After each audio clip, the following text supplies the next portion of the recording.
चलो। अब ये देखो, आपको वेद है। अब कितने वेद हैं सब?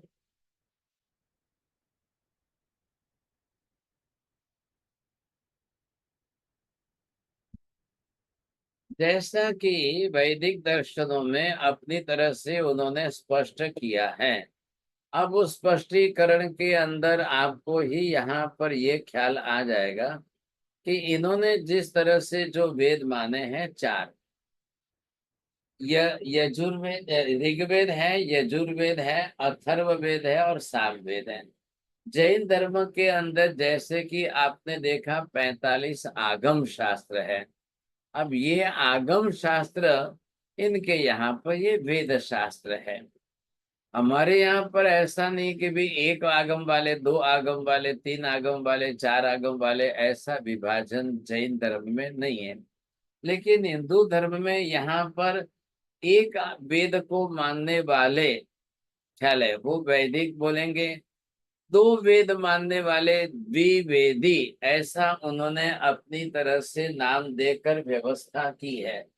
अब ये आपने बोला कि द्विवेदी है,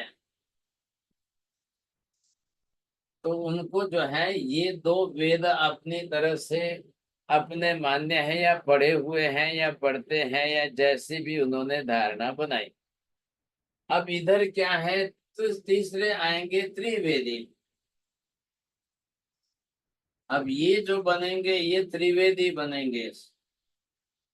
अब इनकी परंपरा जो भी हो, उनके अंदर जो है तीन वेद के ज्ञाता है ये। अब आपने नाम सुना होगा, आजकल चल रहा है चतुर्वेदी सा।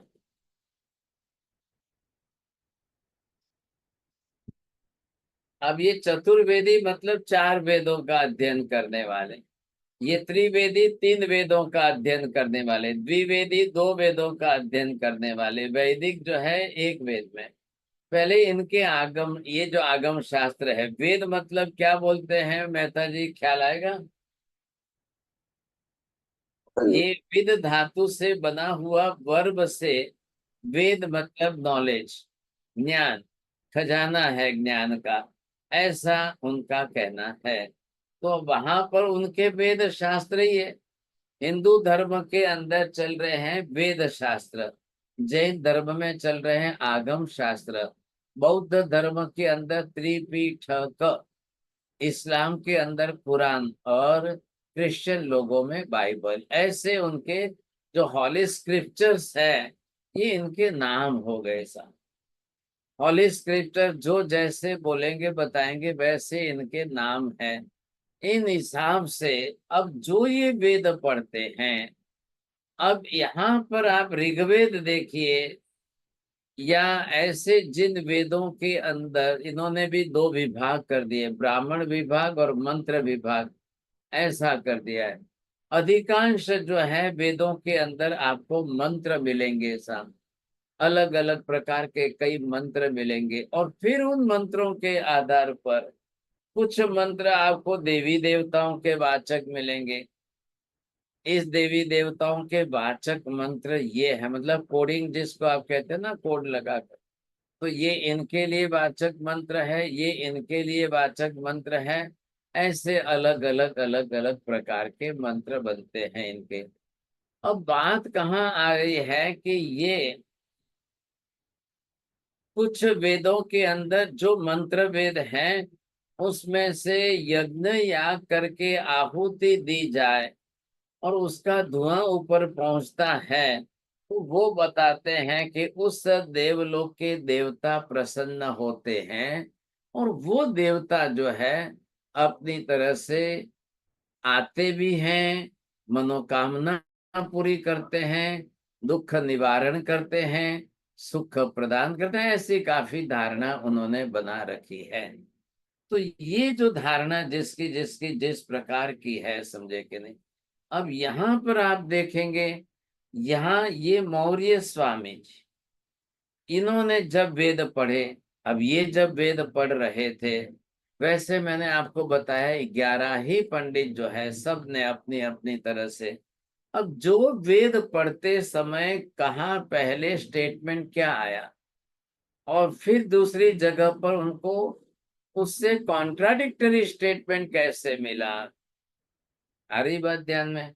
अब एक बार किसी ने ऋग्वेद पढ़ा, किसी ने यजुर्वेद पढ़ा, या एक ही वेद के अंदर पढ़ते हुए भी जब उनको कॉन्ट्राडिक्टरी स्टेटमेंट सामने आ गया, तो वो जो है दो स्टेटमेंट की स्टडी करने में, एक में पॉजिटिव मिला, दूसरे में नेगेटिव मिला, वो कह रहे हैं भाई इसमें तो ऐसा लिखा है, इसमें बाद में तो ऐसा लिखा है। जैसे कि हमने आपने देखा, मंडिक स्वामी को भी देखा, वैसे ही अलग अलग जगह पर सबका प्रश्न यहाँ उपस्थित होता है। तो इन्होंने भी जब वेद अध्ययन किया, तब मौर्य पुत्र ने स एस यज्ञायुधि यजमानो अंजसा स्वर्गलोकम गच्छति। हाँ साहब, ये जो है यज्ञ करके आहुति दे करके आयोजन करते हैं, ऐसे उसके यजमान जो है वो स्वर्गलोक में जाते हैं। अब यहाँ ये कहते हैं स्वर्गलोक में जाते हैं, लेकिन देव शब्द तो नहीं लिखा है।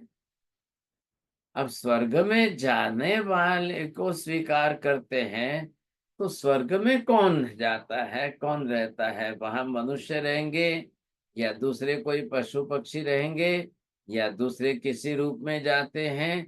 वहां जाकर वो क्या होते हैं, क्या बनते हैं, कैसे बनते हैं, क्या होता है? अब ये बात फिर आगे चलो, उनको आगे भी वापिस आया। तथा अपाम सोमम अमृता अभूम अगमन ज्योतिरविदाम देवान किम नूनम अस्मात् तृणम अवदराति अवराति किमु मूर्तिम अमूर्त मार्यस्य तथा।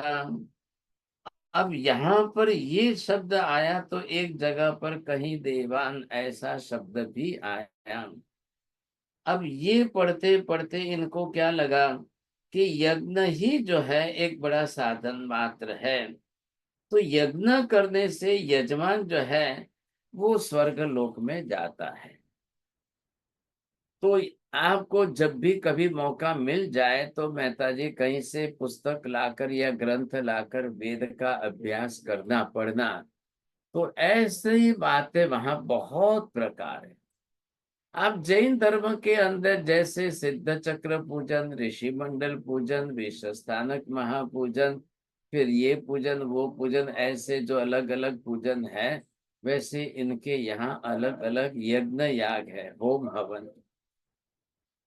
तो इन्होंने प्रत्येक यज्ञ के अंदर यज्ञ कुंड बनाना है, आहुति देना है, और आहुति के अंदर किसमें कौन सा द्रव्य है, वो उनके देवताओं के हिसाब से इन्होंने परिवर्तन करते करते करते करते सब यज्ञ याग के अंदर विधान लिखे हैं, विधि विधान बनाए। उसमें आपको कौन सा यज्ञ करना है, आपको किस लिए यज्ञ करना है, क्या आपकी धारणा है, आपको क्या प्राप्त करना है, आपको क्या चाहिए, किसके लिए कौन सा यज्ञ, किसके लिए, इतनी सारी विधाएं उन्होंने बताई है। समय आप एक आकर के एक बात बोल दो, मेरा सिर दुखता है, चलिए आपके लिए ये यज्ञ है। आप आ रहे हैं कि मेरी बेटी की शादी नहीं हो रही है, चलो इसके लिए ये यज्ञ है। आपने बोला मेरी बेटी की शादी हुई 10 साल हो गए, बेटा नहीं हो रहा है, चलो भाई साहब ये यज्ञ करो। राजा महाराजा आते थे, वो बोलते थे भाई साहब युद्ध के मैदान में जा रहे हैं, कौन सा यज्ञ करके जाए कि विजय प्राप्त हो जाए, समझे कि नहीं? अब कोई व्यापार वाले हैं, वो आकर के बोले हमारा व्यापार नहीं चल रहा है साहब। अब इन्होंने क्या किया है, वैदिक ब्राह्मणों ने वेद वेदांतों के अंदर हर बात का रास्ता निकाल दिया। अब देखिए संसार में तो संसारी लोग तो है ही है।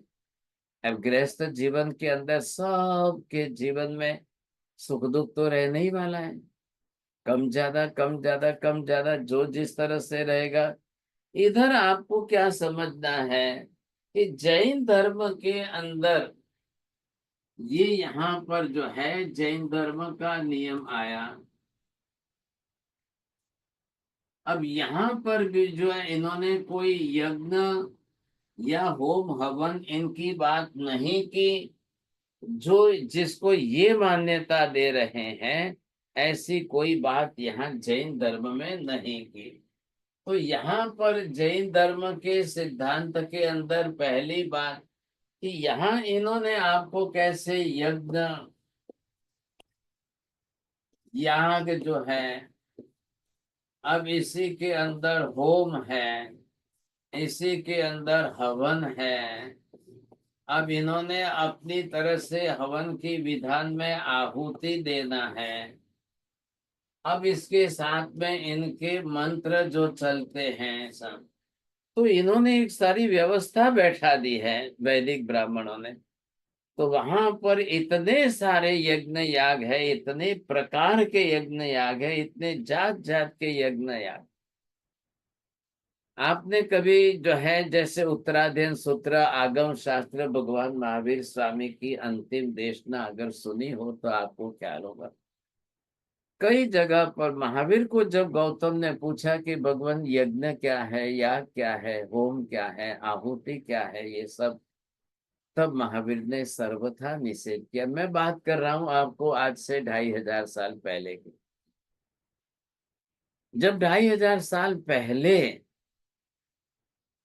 इधर वैदिक ब्राह्मणों का इतना जोर था और ये इतने प्रकार के यज्ञ याग होम हवन करते, अभी अभी जैसे कि आपने लास्ट फरवरी में ये देखा ही है ना, राम मंदिर की प्रतिष्ठा अयोध्या में हुई। तो वहां पर भी आपने देखा यजमान कौन है, यज्ञ कौन है, कैसे हो रहा है, यज्ञ याग कैसे हो रहा है, होम हवन कैसे हो रहा है, सब कुछ स्वयं मोदी ने जाकर के बैठ करके वहां पर आहुति दी, उनके नाम से यज्ञ आदि हुए, सब ये उनकी परंपरा है, ये बात है। लेकिन उस काल के अंदर 2500 बरस के पहले महावीर को जब पूछा जाता था, तब महावीर कहते थे आप अपने शरीर को यज्ञ कुंड बनाइए, आत्मा को यजमान बनाइए और अपने कर्मों की आहुति दीजिए, कर्म को जलाइए आप, और आत्मा को कर्म रहित तो शुद्ध करिए। यज यज धातु पूजा अर्थ में है, यज्ञ शब्द पूजा के लिए है, क्या लगने, याग शब्द पूजावाची है। इसका अर्थ ये नहीं कि आप ये करिए। हाँ जी मेहता जी, थोड़ा ध्यान से सुनना भाई साहब। अब वेदों के अंदर यज्ञ याग आते आते आते आते ऐसी स्थिति आ गई कि कोई राजा कहे मैं युद्ध करने जा रहा हूं तो मुझे जीत मिलनी चाहिए, विजय होना चाहिए, मैं कौन सा अग्नि यज्ञ करूं, कैसा यज्ञ करूं। आपको सुनकर आश्चर्य होगा कि वेदों के अंदर पशु याग है, बलि है, पशु बलि वाले यज्ञ है, ऐसे ऐसे यज्ञ इन्होंने बताए। तब महावीर ने कहा ये सब तो भाई साहब बड़ी हिंसा का पाप हो रहा है, इतनी बड़ी हिंसा हो रही है। पशु तो पंचेंद्रिय प्राणी है, आप उसकी हिंसा करोगे, यज्ञ आप करोगे, ये तो बहुत बड़ा पाप होगा। तो उस पाप को भुगतने के लिए आपको नरक में जाना पड़ेगा। ये यज्ञ, इसको थोड़ी यज्ञ कहते हैं, समझे। आपको अपने आत्मा पर से कर्म क्षय कर, वो बात इन्होंने नहीं स्वीकारी।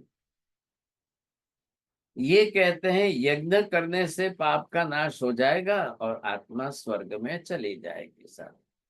और उसमें भी कई जगह तुरंत शब्द जुड़ा है, यथा शीघ्रम। यजमान जो होता है, अब उसने वो यज्ञ करा रहा है तो भाई साहब यजमान तो तुरंत स्वर्ग में चला जाएगा। अब उसके हिसाब से इनकी व्यवस्था कैसे थी कि मान लो कि ये डोम बना रहे हैं, तो इतना बड़ा डोम बनाते समय ये यहाँ पर बीच में जो है इतना भाग खुला रखते हैं। अब यहाँ पर इन्होंने अपनी तरह से ये यज्ञ कुंड बनाया सा। अब यज्ञ कुंड बना करके ये अपनी तरह से ऐसी ऐसी रचना करके, अब ये यज्ञ कुंड जो बना, अब इसमें आहुति दी जाती है। अब यहाँ पर जो है यज्ञ कुंड में जो जो आहुति दे तो उसका धुआं ऊपर उठता है, और ये धुआं ऊपर उठ करके जहाँ जाएगा वो स्वर्ग में जाएगा। अब स्वर्ग में जाते ही इस धुएं में जो द्रव्य आपने डाले हैं, वहां देवता तैयार बैठे, उनको सुगंध आएगी। वो सुगंध आते ही तुरंत नीचे आएंगे आपके यज्ञ में, और फिर आपकी सब मनोकामना पूरी कर देंगे। आपका दुख दूर हो जाएगा, आपको आनंद आ जाएगा, साथ आप सुखी हो जाओगे। फिर उनको क्या करना है, इसी के साथ दूध पाक का पात्र दो, घी का पात्र रखो, दूध पाक डालो, परमान्न जिसको खीर बोलते हैं साहब, अनाज डालो, ऐसा करोगे। अब वो कहते हैं वो देवताओं को वहां पहुंचता है। वो जब ऊपर से देखेंगे कि हाँ ये देखो, ये इन्होंने मेरे लिए जो है दूध पाक रखा है, घी रखा है, और मेरे लिए आहुति डाल रहे हैं, और ये सीधा मेरे पास आ रहे हैं, तो उनके कोडिंग, उनके कोड वर्ड के साथ उनके मंत्र थे, उन मंत्रों का विशेष जप किया जाता था। और यहाँ पर होम हवन करते, ओम स्वाहा ऐसे करके उनके यज्ञ याग होम हवन चलते थे। फिर देवता आते थे, उनकी इच्छा पूरी करते थे।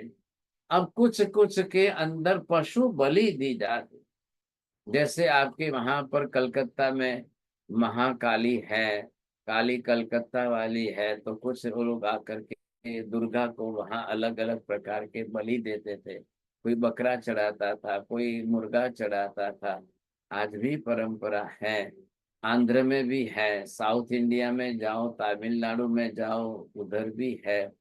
लेकिन अब 2500 वर्षों के बाद जो है पशु बलि वगैरह 90% तो बंद हो चुके,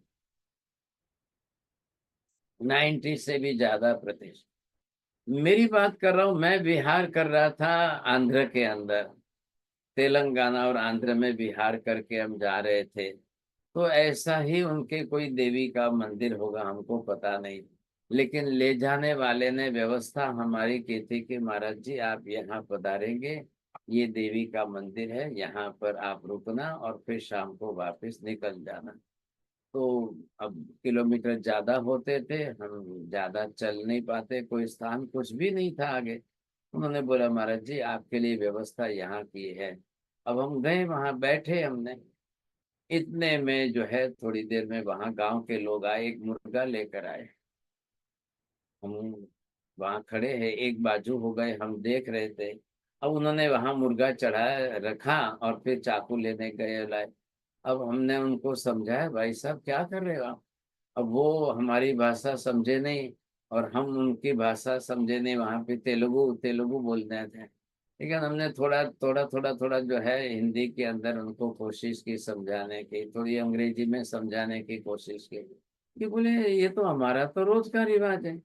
मैंने कहा क्या है, आप क्यों कर रहे हो, क्या बात क्या है। बोले ये देखो, मैं बेटा है मेरा, इसका सिर दर्द बहुत होता है, इसके पैर बहुत दुखते हैं, और इसका ये फेल होता है, पास नहीं होता है। तो हमको किसी ने कहा है कि आप एक मुर्गा देवी को चढ़ा दो, आपका बेटा पास हो जाएगा, बेटे का सिर दर्द दुखना मिट जाएगा सही। मैंने कहा ये कैसे संभव है आप। और जब मंदिर देखो तो खंडे जैसी हालत में है। वो क्या बोले, एक पत्थर ऐसा खड़ा है, उसके ऊपर सिंदूर डाला हुआ है, और ऐसा ऐसा करके जो है वो अपने ऊपर आ करके एक मुर्गा चढ़ा जाते हैं सब। अब चढ़ाने का मतलब ये है कि उस मुर्गे को खड़ा करेंगे, फिर उसके ऊपर गर्दन पर चाकू चलाएंगे, उसका खून जो है वो देवी के पत्थर पर वहां चढ़ाएंगे, फिर वो मुर्गा वहीं रख करके छोड़ के चले जाएंगे। अपनी मान्यता बना ली। अब इससे क्या होने वाला है, मैं समझाते समझाते हमने उसको उनको, फिर उनके भाई, उनके परिवार को, फिर दूसरों को बुलाया। हमने तो 1-2 घंटे उनको समझाया। मैंने कहा ये तो बहुत बड़ी अज्ञानता है, इससे तो ज्यादा दुख आएगा आपको, इससे आपके जीवन में ज्यादा दुख आएगा। दुख कहाँ मिटेगा, हिंसा जीवन में दुख लाती है, हिंसा से तो और दुख बढ़ने वाला है। ये उनकी अक्ल में बात बैठ गई, और फिर उन्होंने जो है उस मुर्गे को छोड़ दिया। लाए थे, बोले पैसा खर्च करके लाए हैं, फिर उन्होंने छुड़वा दिया, हमने छोड़ा, फिर बोले ये गलती मत करो आप, इससे नहीं होता ऐसे। अब समझाते समझाते उनके भी दिमाग में बात आई, समझे कि नहीं। तो ये तो आज भी बहुत चल रहा है। ऐसे ही मैं 25 साल पहले जब बेंगलोर की तरफ जा रहा था, विहार कर रहे थे, तो वहाँ उनके भगवा वेशधारी स्वामी जी मिले थे, ख्याल है। तो हमने कहा, फिर वो स्वामी जी हमारे पास आए, बोले महाराज चलो, हम आपको बेंगलोर के इंटीरियर में गांवों में ले जाते हैं। ये लोग बकरा चढ़ाते हैं, मुर्गा चढ़ाते हैं, हिंसा करते हैं। ख्याल है कि कई जगह पर तो आज भी आप चले जाओ, रावण के जैसी पूजा, रावण की पूजा होती है। कई बार जगह पर आज भी आपको आश्चर्य लगेगा, शराब भी चढ़ाई जाती है। ऐसी सारी अज्ञानता से भरी हुई इतनी मान्यताएं पड़ी है, इतनी मान। जैन धर्म की तरह से सब जगह पर उनको कोई प्रवचन दे, कोई तत्व व्यवस्था समझाए, कोई ऐसा कुछ भी नहीं है। हालांकि उनके भगवा वेशधारी वगैरह काफी कुछ है, लेकिन कोई कुछ देखा ही नहीं जाता है। जैन धर्म में सबसे बड़ा फायदा ये हुआ कि साधु साध्वी जी पादचारी पैदल विहार करने के कारण गांव गांव में जा करके उपदेश देते। अब इनके शंकराचार्य मठाधीश जो होवे, वो तो BMW के सिवाय चलते नहीं है था। वो तो यहाँ से निकले सीधे चाल निकलेंगे, बम्बई से बेंगलोर जाएंगे, बेंगलोर से बम्बई, उनको तो बीच में कोई गाँव वाव कुछ पता ही नहीं चलता है। और इतनी अज्ञानता चलती है, इतनी अज्ञानता के साथ इतनी भारी अंधश्रद्धा चलती, अंधश्रद्धा चलती है। और फिर ऐसी धारणा बना ली, अब घर में किसी को कुछ हो, घर के मेंबर 5 7 10 जन जो भी हो, और किसी को कोई तकलीफ हो, भाई चलो इसके नाम से एक मुर्गा चढ़ाते हैं। बेटे की परीक्षा आ गई साहब, अब उसको एग्जाम देना है, परीक्षा देना है, चलो भाई इसके नाम से एक बकरा चढ़ा देते हैं, इसके नाम से। किसी की शादी आ गई घर में, किसी का कुछ प्रसंग आ गया, तो ये आदतें इन्होंने बना ली, रिवाज बन गए इनके यहाँ पर ये। अब वो भी बिल्कुल मतलब ग्रामीण लोगों के अंदर, which where there is no literacy, और वहां पर इग्नोरेंसी और इतना ज्यादा प्रमाण में है कि वहां उनको कुछ लगता ही नहीं है, ऐसा कुछ भी नहीं लग रहा है। इतने प्रमाण में ये लोग कर रहे हैं, समझे कि नहीं, ऐसा कर रहे हैं, वैसा कर रहे हैं। अब ये तो बहुत गलत हो रहा है, सोचिए समझे, कोई समझने कोई तैयार नहीं। ऐसी स्थिति में क्या करना। तो ये जो हिंसा है, विराधना है, इतनी भारी विराधना है, सोचिए आप। मतलब वो तो कोई समझने को तैयार नहीं है। अब ये इनकी वैदिक परंपरा चल रही है हजारों साल से, हजारों साल से चल रही है सब। महावीर स्वामी ने, पार्श्वनाथ भगवान ने जनता को समझा बुझा करके इसमें से काफी काफी प्रमाण में लोगों में जागृति लाई, और ये हिंसा सब कुछ बंद कराई, समझे कि नहीं।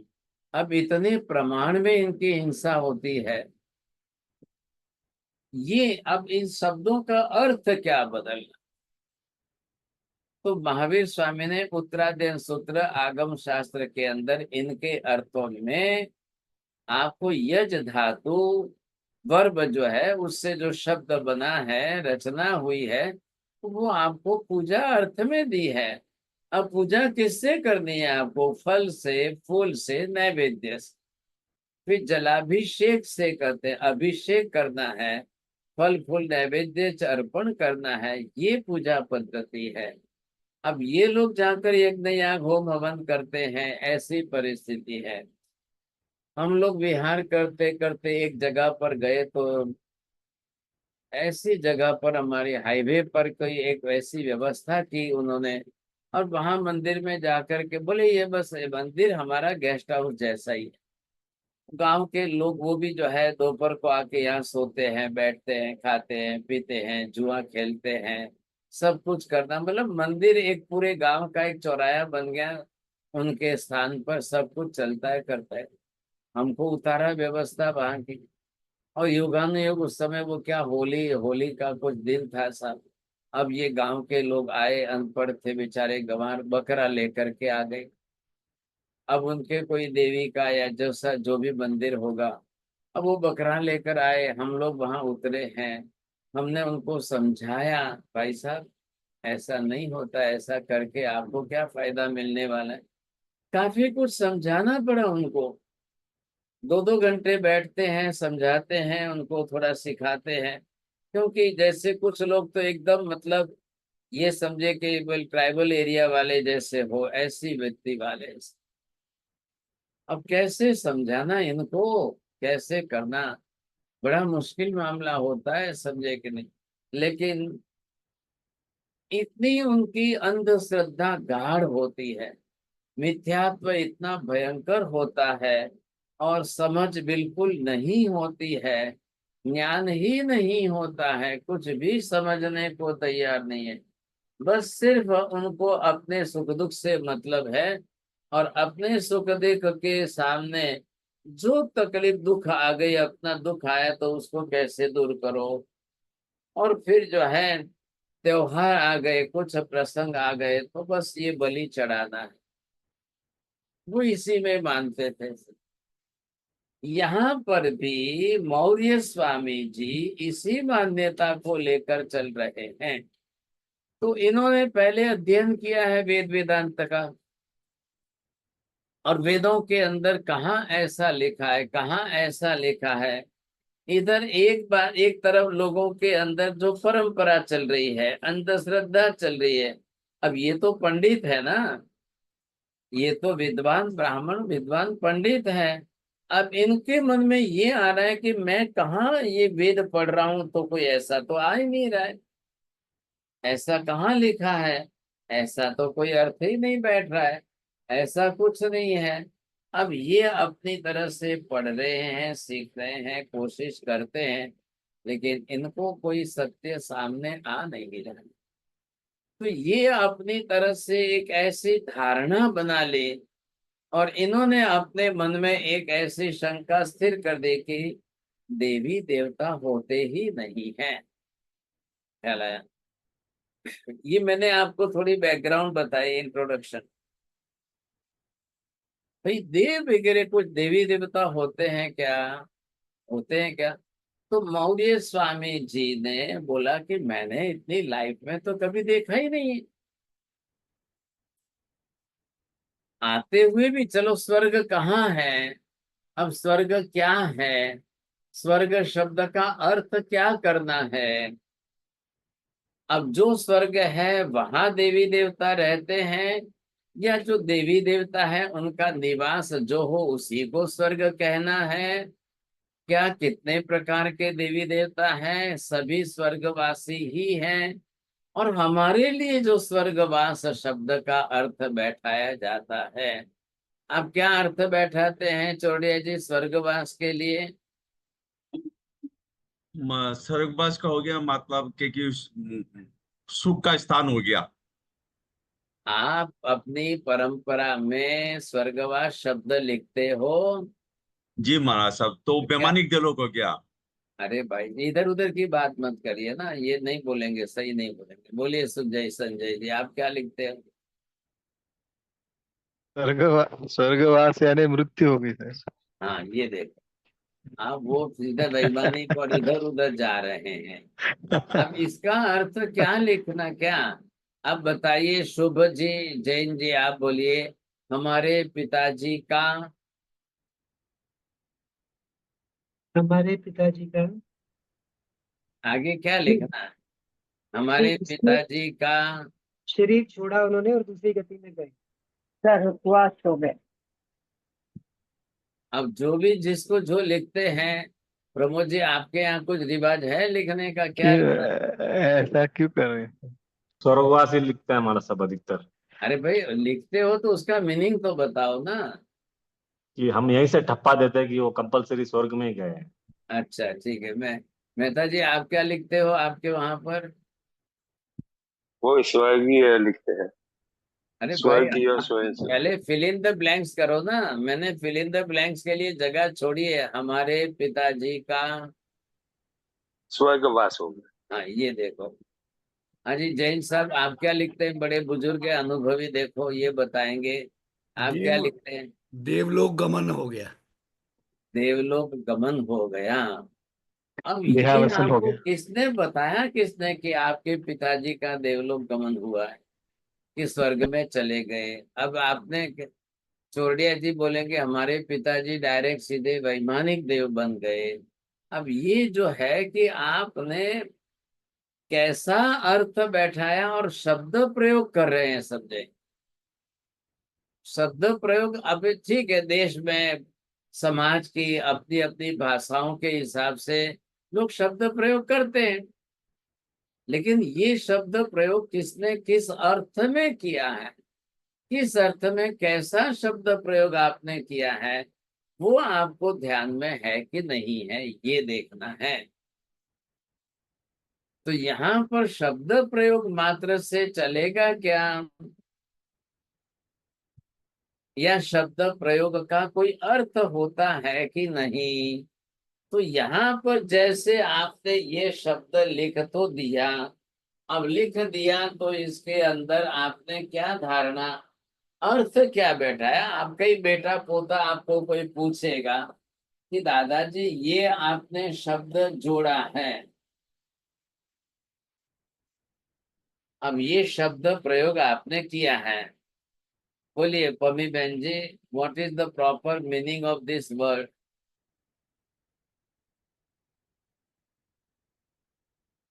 नहीं, चलो मीना बहन जी, what type of the meaning you understand by this? He's left for heaven. He resides in heaven. चलिए साहब, अब यहाँ पर आपको ये ख्याल में लेना है, वास, वास शब्द भी तो साथ में है कि नहीं, जोड़ा आपने? तो अब मैं इसको शब्द को वास लिखूं या निवास लिखूं? शायद भी अब ये वास है या वस है? अब आगे स्वर्ग शब्द तो है, ये समझे कि नहीं? अब इसको पहले जोड़िए आप अर्था, बोलिए। शायद भी मैं ये कह रहा था, राजस्थान में हम लोग वास जो है वो अपने एरिया को, मोहल्ले को बोलते हैं ना। अच्छा, तो वैसे वास हो गया, फिर वो स्वर्ग के वास में चले गए या निवास में चले गए स्वर्ग के। तो मतलब स्वर्ग नाम का कोई वास आपके गांव में, कोई शहर में कोई बना हुआ है? किसी ने नाम रखा है क्या आपके राजस्थान के नहीं गांव में कहीं नहीं पर? नहीं ये नहीं नहीं नहीं सर, ये ऐसा एरिया नहीं। स्वर्गवास का एरिया है। हाँ जी लीलाबेन जी, कहाँ आप दिल्ली में है क्या स्वर्गवास का एरिया? नहीं महाराज शायद जैसे कॉलोनी को जैसे कहते हैं ना शायद जी, झाड़ियों का वास, सहेलियों का वास, ऐसे बोल रहा हूँ। हाँ, तो ऐसा ही स्वर्गवास है बाजू में, ये बात चल रही है यहाँ ऊपर पर। ऊपर है शायद जी वो तो। ऊपर है, हाँ जी बोले लीलाबेन जी, आप कहाँ बताएंगे स्वर्गवास? ऊपर ही होगा महाराज जी, ऊपर ही समझा हुआ है कि स्वर्गवास ऊपर ही है। आप ऊपर ऊपर करेंगे तो आप जहाँ रहते हो उसके ऊपर 5th फ्लोर पर है कि 7th फ्लोर पर है कि 10th फ्लोर पर है, कहाँ है? अब ये आप जब शब्द आता है तो मतलब कि भाई पहले तो इसका कोई अर्थ बैठा है, और ये वर्ब से बनाकर बताया हुआ शब्द है स्वर्ग में वास होना। तो इसको पहले किस अर्थ में ले रहे हैं? अब ये चोरडिया जी इसको वैमानिक अर्थ में ले रहे हैं, अब कोई इसको किस अर्थ में ले रहे हैं, कोई इसको किस अर्थ में ले रहे हैं। अब सभी बेटे अपने पिताजी के लिए स्वर्गवास लिखेंगे, हमारे पिताजी का स्वर्गवास हुआ, हमारे पिताजी का स्वर्गवास हुआ। अब मेहता जी बताइए, ये स्वर्गवास शब्द हिंदुओं का है कि जैनों का है? हिंदुओं का है, जैनों का भी हो सकता है, हिंदुओं का भी। अब अभी आजकल तो सब अरिहंत शरण थया છે એમ લખે ગુજરાતી अरे में। भाई साहब, वो लिखने से पूछो जिसको जो लिखना है। ये शब्द जैनों का है या नहीं है, या हमने हिंदू कल्चर में से जैनों ने ये शब्द उठाया है, लिया है? ये भी हिंदू है कि कल्चर नहीं? से लिया है। अब ये पहले आप ध्यान दीजिए, समझे कि नहीं? तो शब्द है, और शब्द का अर्थ 100 में से 90% लोगों को मालूम नहीं है। लेकिन अब जनरेशन में ट्रेडिशन जो आ रही है, बाप दादा से लिखते आए हैं, तो सभी को स्वर्गवास ही लिखना है। अब बताइए, बेटे को मालूम है कि मेरे पापा स्वर्गवास हुए हैं, स्वर्ग में गए हैं? अभी ये चोरडिया जी, आपके पिताजी कहाँ गए हैं, आपको मालूम है? आपने कैसे लिख दिया स्वर्गवास? नहीं, उनकी धार्मिक क्रिया देख के। धार्मिक क्रिया देखकर लिखा है। अच्छा, तो फिर जिसकी धार्मिक क्रिया नहीं होगी उसके लिए क्या लिखेंगे? नरकवास लिखेंगे? नहीं, वो जाएगा, वो भी स्वर्ग में जाएगा, छोटे स्वर्ग में। वो छोटे स्वर्ग में जाएगा। ये देखो, नरकवास किसके लिए लिखेंगे? तिर्यंचवास किसके लिए लिखेंगे? मनुष्यवास किसके लिए लिखेंगे? बहुत गंभीर बात है। अब जबकि चारों गतियां हैं, तो भाई सब जीव कहाँ जाता है? एक ही गति में जाता है क्या? तो यहाँ जब आप देखोगे ये पता चलेगा। अब इन्होंने अपनी तरफ से क्या अर्थ बनाया है, अब यहाँ पर आपको देखना है कि ये जीव है।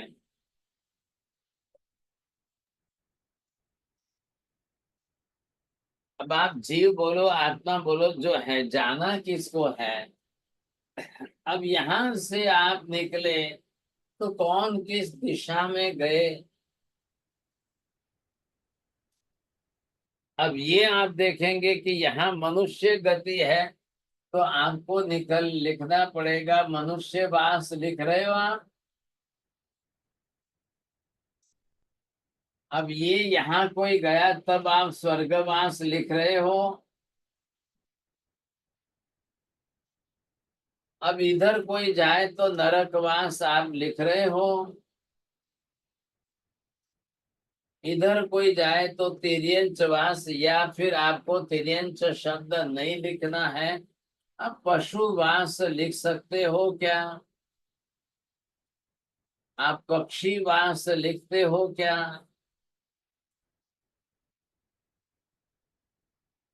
बताइए साहब। अब ये कौन लिख रहे हैं, किसको लिखना है? अब किसने रिवाज बनाए हैं अपने अपने यहाँ? तो कोई लिखने को तैयार नहीं है। सबने अपनी तरह से बस बस बस बस एक ही शब्द लिखना है, सबको एक ही शब्द लिखना है। अब सब अगर एक ही शब्द लिखे, परिणाम ये आएगा कि सब जाकर स्वर्ग में ही इकट्ठे हो जाएंगे, कोई बाकी की सब खाली रहेंगे। अब इधर तो कोई जाएगा ही नहीं, नरक में भी कोई नहीं जाएगा, पशु पक्षी के पास में भी कोई नहीं जाएगा, मनुष्य में भी नहीं जाएगा। जबकि आप रोज के फिगर देख रहे हो, एक सेकंड में मनुष्य के कितने जन्म हो रहे हैं, एक सेकंड में पशु पक्षी में कितने जन्म हो रहे हैं, एक सेकंड में नरक में कितने जन्म हो रहे हैं। अब सबके बारे में अगर प्रश्न पूछो तो बरोबर उत्तर मिलता है। भगवान महावीर तो उत्तर देते ही है सर। अभी हमने शनिवार रविवार को जो क्लास देखी थी अपने भगवती सूत्र आगम शास्त्र की, आपने ध्यान दिया हो तो ख्याल होगा आपको। अब इन जीवों का जाना, समझे कि नहीं? प्रति सेकंड, एक सेकंड में स्वर्ग में कितने लोग जा रहे हैं, एक सेकंड में नरक में कितने जा रहे हैं, एक सेकंड में मनुष्य में कितने जा रहे हैं। हमारी हमारी लैंग्वेज में हम एक सेकंड शब्द कह रहे हैं, महावीर स्वामी की लैंग्वेज में एक समय की बात। एक समय में कितने जा रहे हैं सोचिए आप। तो ये तो चल ही रहा है, चक्कर तो पूरा चल रहा है, निरंतरता है। अब ये निरंतरता जो अखंड धारा में चल रही है, उसका क्या करना? ऐसी स्थिति में क्या करेंगे आप? तो ये जो धारा कोई बंद तो नहीं हुई है, लेकिन सबको स्वर्गवास पसंद है। आप जरा निम्न जाति के लिए अलग से चले जाइए, अन्य समाजों में जाके पूछेंगे, वो भी अपने अपने समाज की व्यवस्था के हिसाब से शब्द प्रयोग कर रहे हैं, लेकिन एक कॉमन शब्द प्रयोग हो गया स्वर्गवास। यही नहीं साहब, मुसलमान में चले जाओ, इस्लाम के अंदर तो वो जन्नत बताते हैं। अब बाइबल में चले जाओ तो क्रिश्चियन लोग के अंदर हेवन बताते हैं। अब उसका उनके पास कोई क्लैरिफिकेशन नहीं है, स्पष्टता नहीं है। क्या हेवन है, कहाँ हेवन है, कैसा हेवन है, तो ये नहीं बता रहे हैं उनके पास। लेकिन व्यवस्था उन्होंने जनरेशन के अंदर ऐसे ही चलाई है, ट्रेडिशन के अंदर शब्द प्रयोग वो भी ऐसे ही कर रहे हैं। अब क्या करना बताइए सर? कर रहे हैं तो चल रहा है, शब्द प्रयोग चल रहे हैं, समझे कि नहीं? और पता किसी को नहीं बैठ रहा है, अर्थ किसी को नहीं बैठ रहा है। तो ये मौर्य पुत्र जी भी, इन्होंने ऋग्वेद के अंदर, यजुर्वेद के अंदर स्वर्ग शब्द तो पढ़ा है, और यहाँ तक के शब्द पढ़े, स्वर्ग कामो अग्निहोत्रम जुहुयात्, जिसको स्वर्ग में जाने की इधर गाड़ी लगाया इच्छा सर हो, आपने। वे अपनी तरफ से अग्निहोत्र यज्ञ करे। ऐसे अर्थ इन्होंने बैठा दिए हैं। अब ऐसे अर्थ बैठाए हैं, अब वो उनके वहां व्यवहार चल रहा है, लेकिन अर्थ समझ में ही नहीं आ रहा है। अब कौन जाकर आके बताएगा ये? अब जैन साहब, आप जरा आपके मित्र जी से जरा थोड़ा एग्रीमेंट कर लेना, लिखा लेना। आप वो जहाँ जाएंगे उनको बोलना, आके बताना मुझे कि मैं यहाँ गया हूँ। तो नहीं फिर माँ साहब, मैं नहीं आपकी, बताऊंगा। मैं नहीं नहीं, आपको आके बताना पड़ेगा ना। ना, ना, नहीं कैसे मैं चलो? अब आप मित्र वहां जाकर इकट्ठे होंगे, तो मौर्य पुत्र जी को, मौर्य स्वामी को, इनको भी यही प्रश्न पड़ा, भाई मेरे भी तो दादा चाचा सब गए हैं ना, स्वर्गवास तो हुआ है। आज दिन तक किसी ने आकर बताया ही नहीं कि हम कहाँ गए हैं। आज दिन तक किसी ने आकर नहीं बताया। तो एक तो जिनकी मृत्यु हो रही थी, तो पोते ने आकर बैठ करके वो बैठ गया, उनके पैर पकड़ लिए, हाथ पकड़ लिए, दादाजी मैं आपको जाने नहीं दूंगा, पहले आप मेरे को बताओ, नक्की करो कि आप जाओगे तो मुझे कहने के लिए आओगे, मुझे बताने के लिए आओगे, और जब आप चले जाओ तो आके मुझे लेके जाना, वहां घुमा के लाके 2 दिन में वापस मेरे घर छोड़ देना सा। अब दादाजी जो है फंस गए। बेटा क्या बताऊं तेरे को, समझे कि मैं कहाँ जाऊंगा, क्या होगा क्या नहीं। नहीं दादाजी, आप अगर या तो आके नहीं बताओगे मुझे, तो मैं कह दूंगा कि दादाजी स्वर्ग में नहीं गए। अब वो दादाजी बोलते, बेटा तेरे को जो कहना है कह देना, मेरे जाने के बाद तेरे को जो बोलना है कह देना, समझे कि नहीं?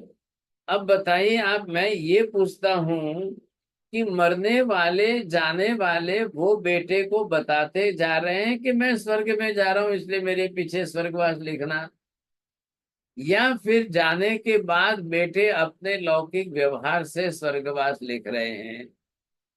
आपको पिताजी ने बताया था चोरडिया जी। नहीं, लौकिक व्यवहार से लिख रहे हैं। हाँ ये देखो समझे। तो या तो आज घर में किसी की मृत्यु होने वाली हो, तो उनके पैर पकड़ के बैठ जा, उनको बोलो कि आपको बताना पड़ेगा। आप जहां जाओ आपको आके बता, अभी अगर जाने के पहले आपको मालूम ना हो कि कहाँ जाए, तो कम से कम जाने के बाद तो आके बताना, समझे कि? अब आप चोटिया जी घर से बाहर निकलो, और आपको कोई पूछे पापा कहाँ जा रहे हो, दादाजी आप कहाँ जा रहे हो, तो आप बोलोगे मुझे मालूम नहीं कहाँ जा रहा हूँ। नहीं, बता के जाता हूँ। घर में से तो बाहर निकलो तो बता के ही जाना पड़ेगा। जी माँ भाई आप ऑफिस जा रहे हो, बाहर जा रहे हो, देश विदेश जा रहे हो, तो बता के जाना पड़ेगा।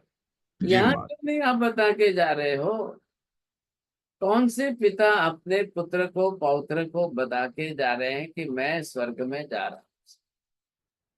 आजकल इस्लाम में तो आप देखो कि इतना बड़ा चक्कर फंस गया है कि लोगों को वो क्या, उत्तर उत्तर 72 हुरे मिलेगी, 72 हुरे मिलेगी साहब, जाओ तुम ये करो, जाओ तुम ये करो, तुमको वहां 72 हुरे मिल जाएगी। अब ये सारी बातें समझाई जा रही है। ऐसी अंधश्रद्धा फैलाकर जब लोगों को आप ये बताओगे, ये बताओगे, परिणाम क्या आएगा? फिर तो परिणाम क्या आएगा साहब? अनर्थ होगा कि नहीं होगा, सोचिए आप। ऐसी स्थिति में अब लोगों को क्या समझाना, कैसे समझाना, ये प्रश्न है। तो ये स्वर्ग शब्द आ रहा है। मैं क्यों बता रहा हूं आपको, यहाँ मौर्य पुत्र स्वामी ने इसी विषय पर अपनी शंका को स्थिर किया। ये ऋग्वेद से अपनी तरफ से वेदों में से लाकर इन्होंने ये शब्द प्रयोग में लाया है और इसलिए निषेध भी किया है। अब इस विषय पर हमारा विचार चलना है, हम इसी विषय पर विचार विमर्श करेंगे, हमारी खोज और छानबीन रहेगी। क्या है स्वर्ग, कहाँ है स्वर्ग, कैसा है स्वर्ग, कितने स्वर्ग है, क्या हिंदू बोलते हैं वो सही है, जैन बोलते हैं वो सही है, अन्य किसी ने बोला है वो गलत है, या हिंदू अपनी तरह से स्वर्गवास शब्द लिखे तो क्या वो सही है या गलत है, ख्याल है कि नहीं। उनकी मान्यता अपनी अलग प्रकार की है, लिखते जरूर स्वर्ग शब्द है, लेकिन मृत्यु होते ही तुरंत कोई स्वर्ग में चला जाए वो भी नहीं स्वीकार। वो यहाँ कह रहे वो प्रेत योनि में भटकती है आत्मा, ऐसा कहना है उनका। अब वो प्रेत योनि में भटकती भटकती भटकती रहेगी, उनका बेटा उनका पोता जब जाकर तर्पण करेगा उनके नाम से, तब जाकर के वो ऊपर ऊपर ऊपर जाएगी। अब उसके स्वर्ग के और शब्द कौन कौन से दे रहे हैं, कैसे शब्द दे रहे हैं, मैं इंट्रोडक्शन दे रहा हूँ, भूमिका है। आपको इससे प्रीफेस से ये ख्याल आ जाएगा कि हमारी क्लासें किस दिशा में जाएगी, किस विषय को आपको समझना है, ये आपको ख्याल आ जाएगा, समझे कि नहीं। नहीं तो फिर अनर्थ हो जाएगा। अब इनको शंका क्यों पड़ी, डाउट आने का कारण क्या है, क्या इनकी मान्यता है या इनकी शंका है या इनका अपना विचार अलग से है, ये इन सब बातों के बारे में हमको विचार विमर्श करना है। ख्याल है कि कल फिर करेंगे। बोलिए साहब, किसको पूछना है, बोलो। जी मार साहब, वैदिक मान्यता वालों को ये क्यों नहीं पूछा जाता कि उनका धुआं आकाश में जाता तो कभी कोई देवी देवता आकाश से नीचे आए क्या धरती पर? अब पूछते तो होंगे ही सब उनको भी जा करके, लेकिन अब जवाब कहाँ है। पूछते होंगे, नहीं पूछते होंगे ऐसी बात नहीं है, लेकिन इन सब बातों का अर्थ क्या करना। ऐसे मान लीजिए मेरी मृत्यु होती है अभी, तो मेरी स्मृतियाँ मेरी मृत्यु के साथ नष्ट हो जाती है या कैसे होता है मैम साहब जी? अब वो आ रही है ना, बात आगे आएगी ना, समझेगी, वो तो नहीं, आने मैं वाली आपसे है क्यों ना। पूछ रहा था साहब जी कि आपने अभी जो बोला ना कि कोई बताता नहीं कहाँ गया, तो अभी वो कैसे संभव होगा ना, स्मृतियाँ तो नष्ट होती आएगी होगी। आगे, अभी मैंने प्रीफेस की है, थोड़ी सी भूमिका है, आपको विषय की दिशा पता चले तो वो हमको करनी है, चर्चा तो इसी पर करनी है ना हमारी। चलो, विषय तो आपकी समझ में आ जाएगा, ख्याल आ जाएगा कि भाई हमें किस दिशा में विचार विमर्श करता है। नमो रियंताणम, नमो सिद्धाणम, नमो आर्याणम, नमो वज्रायाणम, नमो लोहे शब्द साहुणम, एष पंच नमस्कारो शब्द पापनाशम, मंगलानां च सर्वेषां परमं हवै मंगलम्। मंगलम भगवान वीरो मंगलम गौतम प्रभु, मंगलम स्थूलिभद्राद्या जैन धर्मोस्तु मंगलम। चत्तारि मंगलम अरिहंता मंगलम सिद्धा मंगलम, साहु मंगलम केवली पन्नतो धम्मो मंगलम। चत्तारि लोकोत्तम अरिहंता लोकोत्तम, सिद्धा लोकोत्तम साहु लोकोत्तम, केवली पन्नतो धम्मो लोकोत्तम। चत्तारि शरणं प्रव्रजामि, अरिहन्ते शरणं प्रव्रजामि, सिद्धे शरणं प्रव्रजामि, साहु शरणं प्रव्रजामि, केवली पन्नतं धम्मं शरणं प्रव्रजामि। सर्वमंगलमांगल्यं सर्वकल्याणकारणं, प्रधानं सर्वधर्माणां, जयतं जयति शासनम्। चलिए बहुत बहुत आशीर्वाद सबको। जय मनोरमा।